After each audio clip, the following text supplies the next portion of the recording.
Le chinois NIO confirme le prix agressif de sa compacte électrique Firefly qui vise l'Europe. Combien?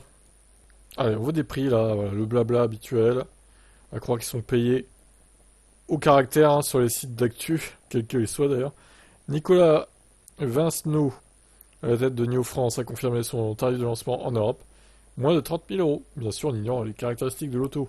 Mais il a déjà confirmé qu'elle sera compatible avec le système d'échange de batterie du groupe chinois. Ouais, ok, pas mal. Maintenant, il faudrait déjà qu'il y ait des stations d'échange de batterie en masse en France, ce qui est loin d'être le cas, il me semble. On en manque de beaucoup. Je ne sais même pas s'il y en a une qui est opérationnelle, en vrai.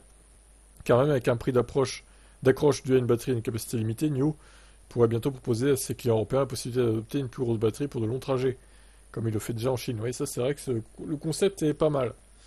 Euh, En fait, ouais. Après, encore une fois, faut quand même voir à combien ça coûte tout ça. Si c'est un abonnement payé tous les mois, faut être sûr quand même de le rentabiliser, quoi, hein. Mais dans l'idée, oui, embarquer une petite batterie pour la vie de tous les jours et se rendre dans une station d'échange de batterie. L'échange de batterie dure 2 minutes et tu récupères au lieu de 50, je pense, je dis un chiffre au pif, au lieu de 50, tu récupères 80 par exemple, kilowattheure. Ouais, c'est pas mal. J'avoue, c'est pas mal. À la limite, il faudrait même pas payer d'abonnement. Il faudrait que ça soit payé au kilowattheure que tu mets dans la.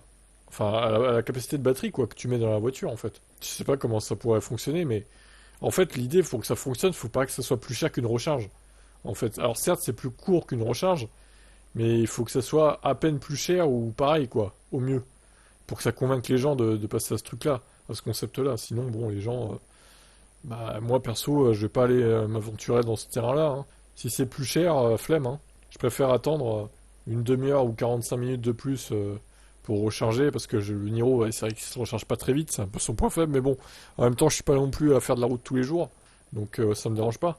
Mais pour que ça fonctionne, leur concept, il faut vraiment qu'ils fassent un prix attractif. Bon, on verra bien.